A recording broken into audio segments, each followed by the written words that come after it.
Welcome to my YouTube channel. मैं आईडी आज आपको बताने वाला हूँ मैनपावर प्लानिंग कैसे करते हैं।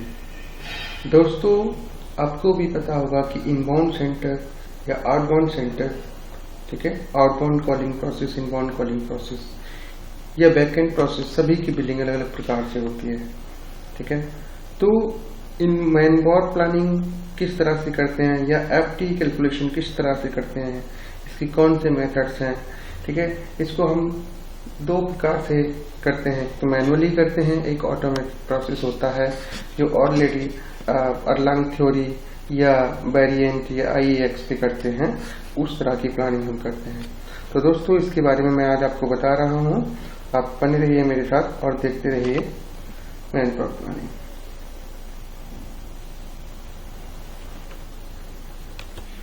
दोस्तों, तो मैनपावर प्लानिंग या मैनपावर कैलकुलेशन के लिए क्या क्या प्रोसेस होते हैं, उसके लिए कितने कंपोनेंट्स होने जरूरी हैं, ये सब मैं आपको अभी बताने वाला हूं।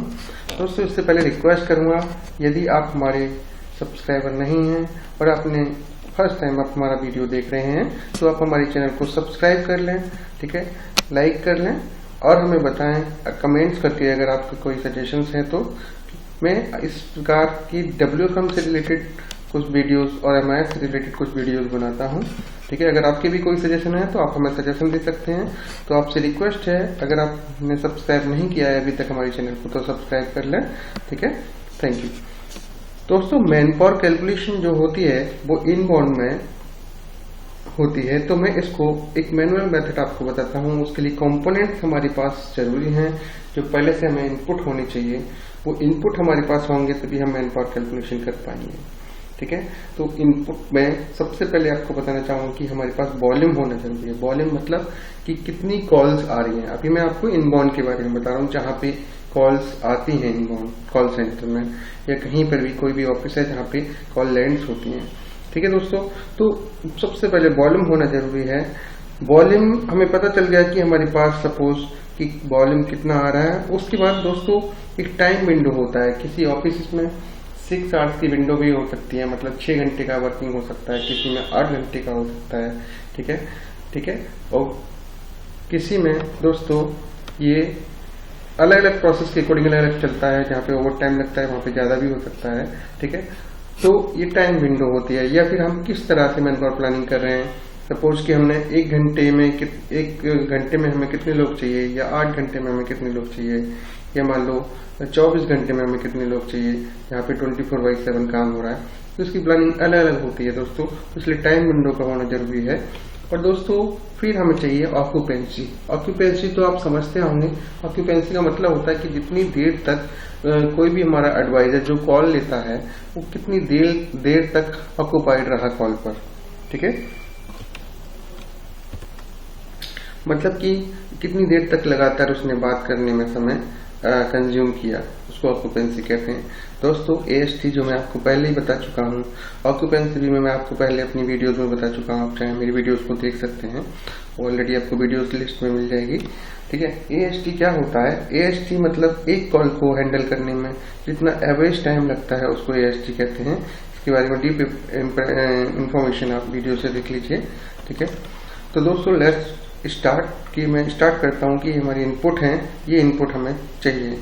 तो मान लेते हैं कि हमारे पास जो कॉल्स आ रही हैं वो अभी हमारे पास 10,000 मान लो कॉल्स आती हैं किसी प्रोसेस में, ठीक है। हमने सपोज किया कि 10,000 हमारे पास कॉल आएंगी। और दोस्तों एक प्लान AST जो प्रोसेस का AST है वो हमने सपोज माना कि हमें 155 सेकेंड, ठीक है, ये हम सेकेंड्स में लिखेंगे दोस्तों। 155 सेकेंड हमारा प्लान AST है दोस्तों, ठीक है दोस्तों। अब हम चलते हैं,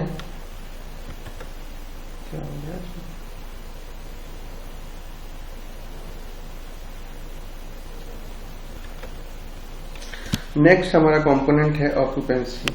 तो ऑक्यूपेंसी दोस्तों ले लेते हैं 85% या 80%, ये सर प्रोसेस टू प्रोसेस होती है, ठीक है। तो 85% हमने लिया है ऑक्यूपेंसी, ठीक है। कि 15% अवेल हो सकता है। अवेल टाइम आप समझते होंगे, जब कॉल लैंड नहीं होती है उसको अवेल टाइम कहते हैं, ठीक है। टाइम विंडो हम लेते हैं दोस्तों 8 घंटे की, ठीक है। कि 9 आवर्स में से 8 आवर्स कोई भी जो एडवाइजर होते हैं उनका ऑफिस वर्किंग आवर्स होता है 8 आवर्स, यानी कि 9 आवर्स स्टाफिंग टाइम होता है, उसमें से 8 आवर्स उनको पेड करना होता है, मतलब कि वर्किंग देना होता है। तो दोस्तों सबसे पहले हम स्टार्ट करते हैं। आप समझ गए कि ये ऑफर वॉल्यूम मतलब कि जो कॉल्स जिस पे हमें कैलकुलेशन करना है, टाइम विंडो जिस टाइम पे हमें कैलकुलेट करना है, सपोज हमें 1 घंटे का निकालना होता है इंटरवल, तो हम 1 घंटे के हिसाब से रखते हैं यहाँ पे, ठीक है। और सपोज ऑक्यूपेंसी हमने आपको बता दिया, AST ये मेन कंपोनेंट हैं जो हमारी पास है। इसके अलावा और भी कंपोनेंट हैं, मैं आगे आपको आगे बताता हूँ, ठीक है। तो ये हमारी कॉल्स है, ठीक है, और ये हमारी AST है। AST हमने सेकंड्स में क्यों लिया है, क्योंकि कॉल्स हमारी और AST ये सेकंड्स में हमें करना चाहिए, ठीक है। और ऑक्यूपेंसी और विंडो टाइम आवर्स। अब हम करते हैं कैलकुलेशन, ठीक है दोस्तों। तो इसका कैलकुलेशन कैसे होता है ये मैं आपको बताता हूँ। दोस्तों हमें हमारी जो कॉल्स है वो 10,000 कॉल्स हैं, ठीक है, और एक कॉल को लेने में हमें 155 सेकंड लगते हैं, ठीक है। तो हम कॉल्स को मल्टीप्लाई कर देंगे AST से, तो ये हमारा टोटल समय हो जाएगा जितना हमें समय लगता है कॉल लेने में, ठीक है दोस्तों। अब सेम हम नीचे आते हैं। अब हम देखते हैं कि हमें AST, अब वो आप देख लीजिए कि जो हमारा टाइम विंडो है, ठीक है, टाइम विंडो 8 आवर्स का है। तो 8 आवर्स को जबकि हमने AST लिया है अपना सेकेंड्स में, तो हमें इसको क्या करना पड़ेगा, हमें सेकेंड्स में बनाना पड़ेगा। तो हमने 60 से मल्टीप्लाई कर दिया 8 आवर्स को, तो ये मिनट बन गया। फिर हम 60 से मल्टीप्लाई करेंगे तब ये सेकेंड्स बनेगा, तो इतना हमारा सेकेंड हो गया, ठीक है, ये हमारा सेकेंड हो गया। लेकिन दोस्तों कि क्या होता है, अब जब हम कैलकुलेट करेंगे इसको, ठीक है, तो हम इन दोनों का जो हमने मल्टीप्लाई किया है ये टोटल सेकेंड्स, ठीक है, इसको हम डिवाइड करेंगे जो हमारा टोटल टाइम है उससे, ठीक है। लेकिन क्या होगा कि दोस्तों जो हमारा ये ऑक्यूपेंसी विंडो है, मतलब कि जो ऑक्यूपेंसी जो टाइम है, टाइम हमने कैलकुलेट किया है। अब बच्चा कोई भी जो एडवाइजर है वो लगातार 8 घंटे तक तो बात नहीं कर सकता, ठीक है, कॉल पे, इसलिए वो कितनी बात करेगा, इसके लिए मैं यहाँ पे मल्टीप्लाई कर देता हूँ किससे, ऑक्यूपेंसी से। तो इसकी ऑक्यूपेंसी है 85%, यानी कि 85 से मल्टीप्लाई कर दिया। तो जैसे मैंने मल्टीप्लाई किया 85 से, तो ये आ गया 24,480 सेकंड, यानी कि कुछ सेकंड कम होंगे, ठीक है, इनसे वो बात करेगा।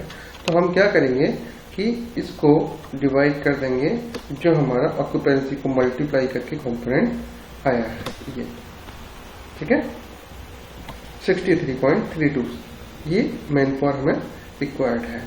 दोस्तों आप चाहें तो इस फॉर्मूले को आप ऐसे भी लिख सकते हैं, ठीक है, ये, ठीक है, कॉल इनटू AST वाला डिवाइडेड, ठीक है, हमने टाइम लिया और इसमें हमने ऑक्यूपेंसी को इंक्लूड किया, ठीक है। अब हमने ब्रैकेट बंद कर दिया। 63.32। दोस्तों ये हमारी मैन पावर होनी चाहिए, ठीक है, इतनी कॉल्स को हैंडल करने के लिए। कितनी? 10,000 कॉल्स को। दोस्तों मैं यहाँ पे अगर मैं 5,000 कॉल्स कर देता हूँ तो देखिए क्या होता है। 5,000 कॉल्स के लिए हमें 31 मैन पावर चाहिए, 32, ठीक है, और 10,000 के लिए हमें 63 मैन पावर चाहिए। तो ये कैलकुलेट हो रहा है क्योंकि अभी मैंने फॉर्मूला लगाया है, इसलिए ऑटो कैलकुलेट हो रहा है, ठीक है। तो दोस्तों ये रही हमारी मैन पावर जो हमें 63.32 मैन पावर चाहिए। अब क्या होता है कि दोस्तों ये जो पूरी मैन पावर है हमारी, मतलब कि हमें 64 लोग यानी 63.32% चाहिए कि हमें डेली लॉग इन चाहिए इतनी कॉल लेने को 8 घंटे तक। लेकिन क्या है कि टोटल लोग ये तो आएंगे नहीं उतने, कोई अपने वीक ऑफ पे होगा, किसी को अर्जेंट लीव चाहिए होगी, किसी को स्टडी लीव, किसी को कुछ लीव चाहिए, तो इसके लिए हमें श्रिंकेज पे भी कैलकुलेट करना होता है। हम श्रिंकेज के हिसाब से एक्स्ट्रा मैन पावर रखते हैं। तो इसके लिए हमारा जो फॉर्मूला है वो होता है कि इसको जितनी हमारी मैन पावर निकले उसको हमने डिवाइड कर दिया 1 माइनस जितनी परसेंट हमें श्रिंकेज रखना है। सपोज हमें 24% श्रिंकेज रखना है, ठीक है, तो हम 24% यहाँ पे लिख के डिवाइड कर देंगे। दोस्तों हमारे पास ये मैन पावर आ रही है 83.31, ठीक है दोस्तों, 83.31। तो ये आफ्टर श्रिंकेज है दोस्तों, ठीक है। श्रिंकेज के बारे में भी मैंने एक अलग वीडियो बनाई है जो मेरी वीडियो लिस्ट में आपको मिल जाएगी, उसमें आप अच्छे से देख सकते हैं, ठीक है। तो अगर मैंने 24% श्रिंकेज पे ये ली तो मेरे पास ये आई, और 23% पे लेता हूँ तो दोस्तों श्रिंकेज कितना रखना है ये आपको प्रोसेस टू प्रोसेस पता चलेगा। तो आप अपने प्रोसेस मैनेजर से कंफर्म कर सकते हैं कि कितना श्रिंकेज हमें रखना है, ठीक है। तो दोस्तों हमारी ये मैन पावर है 82.23, ठीक है। अब इसको हम थोड़ा राउंड फिगर में सही कर लेते हैं दोस्तों, राउंड कॉमा 0। दोस्तों 82.2 मैन पावर हमें कम से कम चाहिए 10,000 कॉल्स को हैंडल करने के लिए, ठीक है दोस्तों। अब जैसे मैंने आपको ये बताया ये हमारे 8 आवर्स की विंडो में हमें इतनी मैन पावर चाहिए। अब सपोज अगर हमें ये 1 घंटे की हम प्लानिंग कर रहे हैं तो हमें 1 घंटे में कितनी चाहिए होगी, 1 आवर्स में हमें कितनी चाहिए होगी मैन पावर, ठीक है।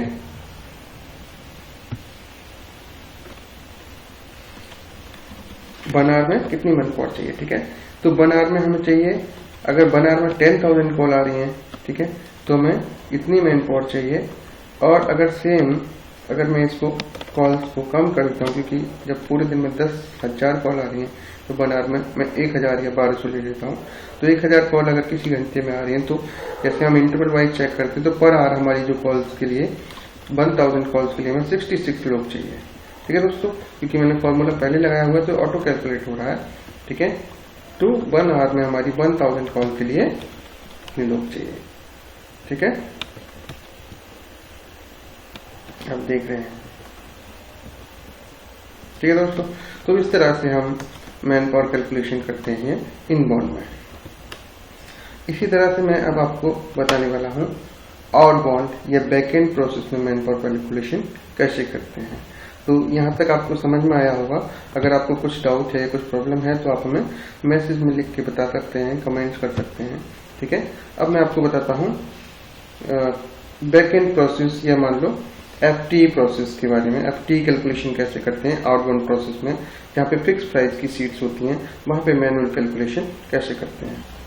तो दोस्तों यहाँ पे भी हमें कुछ कंपोनेंट्स चाहिए FTE कैलकुलेशन में, ठीक है। इस FTE कैलकुलेशन यानी कि जो हमारे टोटल एम्प्लॉयज होते हैं, ठीक है, उनका जो बिलिंग हम बनाते हैं वो कैलकुलेशन को हम FTE कैलकुलेशन कहते हैं। और इसको जो फिक्स प्राइस पे हमारी सीट्स होती हैं, जैसे मान लो कहीं आउटबाउंड की कॉलिंग हो रही है या कहीं बैकएंड प्रोसेस है तो वहाँ पे कॉलिंग तो है नहीं, तो कॉलिंग के हिसाब से हम कॉल नहीं कर सकते बिलिंग, ठीक है, या मैन पावर कैलकुलेशन। तो इसलिए हमने आपको FTE कैलकुलेशन के बारे में यहाँ पे बताया। तो FTE कैलकुलेशन में हमारे जो कंपोनेंट्स हैं वो कंपोनेंट्स हमारे होने चाहिए कि अप्रूव्ड सीट कितनी है, अप्रूव्ड हमारी FTE कितनी है। तो ये क्लाइंट और कंपनी के बीच में टर्म्स होती है कि हम आपको किसी प्रोसेस के लिए सपोज 40 सीट्स दे रहे हैं तो अप्रूव्ड सीट 40 हो गई, यानी कि हम जो हमारा काम होगा, जो वर्किंग होगा वो क्लाइंट के अकॉर्डिंग होगा, क्लाइंट को कैसा काम कराना है, ठीक है। हम उसको क्लाइंट के अकॉर्डिंग, क्लाइंट की टर्म के अकॉर्डिंग वर्क इम्प्लीमेंट करके देते हैं, वर्क का आउटकम देते हैं क्लाइंट के एक्सपेक्टेशन के अकॉर्डिंग, ठीक है। जैसे सपोज किसी कंपनी में AC की सेलिंग हो रही है और उसने 40 सीट एक्टिव की है तो 40 सीट का पैसा तो क्लाइंट हमको देगा, वो किस हिसाब से देगा वो मैं आपको आगे अगली वीडियो में बताऊंगा, ठीक है। लेकिन वो जो AC की सेलिंग हो रही है उसके भी क्लाइंट ने कुछ टारगेट रखे होंगे तो उस टारगेट के अकॉर्डिंग वो पैसा हमें पे करता है। तो दोस्तों इसमें पहला कंपोनेंट हो गया अप्रूव्ड FTE, अप्रूव्ड सीट कितनी है। दूसरा वर्किंग डेज कितनी है। वर्किंग डेज जैसे सपोज किसी कंपनी में 6 डेज वर्किंग होता है, किसी में 5 डेज वर्किंग होता है, तो वर्किंग डेज कितने हैं। तीसरा दोस्तों अट्रिशन रेट कितना है। अट्रिशन रेट मतलब कि अट्रिशन के लिए मतलब जो लोग छोड़ जाते हैं, जैसे अभी इस महीने में है इस महीने कुछ मान लो 4 लोग छोड़ गए या 5 लोग छोड़ गए, तो अगले महीने उतने लोग कम हो जाएंगे हमारे पास। तो अट्रिशन रेट भी यहाँ पे मैटर करता है कि कितना अट्रिशन रेट हमारा है। ठीक है दोस्तों, तो ये 3 कंपोनेंट्स पे हम एफटी बिलिंग करते हैं आउटबाउंड या बैकएंड प्रोसेस के लिए। बैकएंड तो आप समझते होंगे जहाँ पे कॉलिंग नहीं होती है, बैकएंड में वर्क होता है। तो दोस्तों लेट्स सपोज कि हमारी 40 सीटें हैं, ठीक है, और 6 डेज वर्किंग कंपनी है। तो दोस्तों जब 6 डेज वर्किंग कंपनी है तो इसका मतलब एक महीने में 4 तो संडे यानी कि 4 वीक ऑफ हमें देने होंगे अभी एडवाइजर को। तो फिर हम 26 डेज के लिए वर्किंग करेंगे। और अट्रिशन रेट अगर मान लीजिए 10% है, ठीक है, या 12% है, किसी पे 8% भी होता है किसी कंपनी में, यहाँ पे कम होता है अट्रिशन रेट, तो उसके अकॉर्डिंग हम करते हैं। दोस्तों जैसे हमारे पास 40 एफटी उसने की है, ठीक है, तो 40 की 40 तो हमें चाहिए ही मैन पावर। अगर उसने क्लाइंट ने अप्रूव किया है कि हमें 40 सीट का हम पैसा पे करेंगे, तो हमें कम से कम 40 बंदे तो रखने ही होंगे, ठीक है।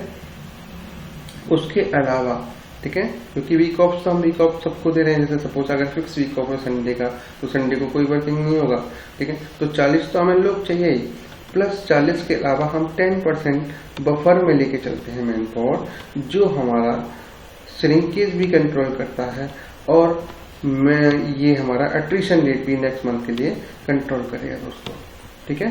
तो आपने देखा हमने 40 का 10% भी निकाला है, ठीक है, 40 का 10% यानी 10% रेट पे हमने इसको लिया है। अब दोस्तों हमने दोनों को ऐड कर दिया और राउंड फिगर में मैंने बता दिया कि कितना चाहिए। तो टोटल आपको 44 मैन पावर चाहिए, जो एफटी मैन पावर है, यानी कि किसी फिक्स प्रोसेस के लिए 40 सीटों के लिए कम से कम हमें 44 लोग चाहिए 40 सीटों के लिए, ठीक है। तो दोस्तों बैक एंड प्रोसेस या आउटबाउंड प्रोसेस में ये हमारा मैन पावर प्लानिंग हो गया। जो मैंने आपको बताया इनबाउंड के लिए कॉल के आधार पे, एएसटी के आधार पे करते हैं, और आउटबाउंड के लिए हम एफटी यानी कि सीट के आधार पे प्लानिंग करते हैं। दोस्तों कुछ कंपनीज में इसको श्रिंकेज के साथ भी कैलकुलेट किया जाता है। तो श्रिंकेज के साथ कैसे कैलकुलेट किया जाता है वो इनबाउंड प्रोसेस में आपको बता चुका हूँ, ठीक है, ठीक है। तो उसको श्रिंकेज भी इंक्लूड कर सकते हैं, लेकिन चूंकि ये एफटी कैलकुलेशन है, यहाँ पे आउटबाउंड प्रोसेस होता है, ये बैकएंड प्रोसेस होता है, यहाँ वीक ऑफ एक ही वीक ऑफ होता है, फिक्स होता है, तो इसलिए हमें वो वर्किंग डेज नहीं होता, तो हमें एक्स्ट्रा मैन पावर लेने की जरूरत नहीं होती, ठीक है। वो फिक्स सीट पे फिक्स डेज के लिए बिलिंग होती है, ठीक है दोस्तों। तो ये रही हमारी एफटी कैलकुलेशन जो आउटबाउंड या बैकएंड प्रोसेस के लिए होती है। दोस्तों इसके आगे मैं आपको बताने वाला हूँ कि जो 40 सीटों की जो बिलिंग हम क्लाइंट को देंगे वो किस प्रकार से बना के देंगे, इसको हम अपनी नेक्स्ट वीडियो में आपको मैंने बताया है कि व्हाट इज डीआरआर या डेली रन रेट, या what is SL run rate, ठीक है। एसएल मतलब सर्विस लेवल रन रेट क्या होता है, तो ये किस तरह से बनाते हैं। तो नेक्स्ट वीडियोस में मैं आपको बताने वाला हूँ कि इसकी बिलिंग अगर हमें डीआरआर के अकॉर्डिंग कंप्लीट करना है, ठीक है, हम कहाँ पे स्टैंड कर रहे हैं आज की डेट में, हमें कितना और अचीव करना है, इस सब के बारे में मैं आपको डीआरआर और एसआरआर के माध्यम से बताने वाला हूँ। तो दोस्तों आपको हमारी वीडियो कैसी लगी मैन पावर कैलकुलेशन से रिलेटेड, ये लाइक करें, कमेंट करें, और अगर आपके कोई सजेशंस हैं तो हमें बताएं, ठीक है। धन्यवाद।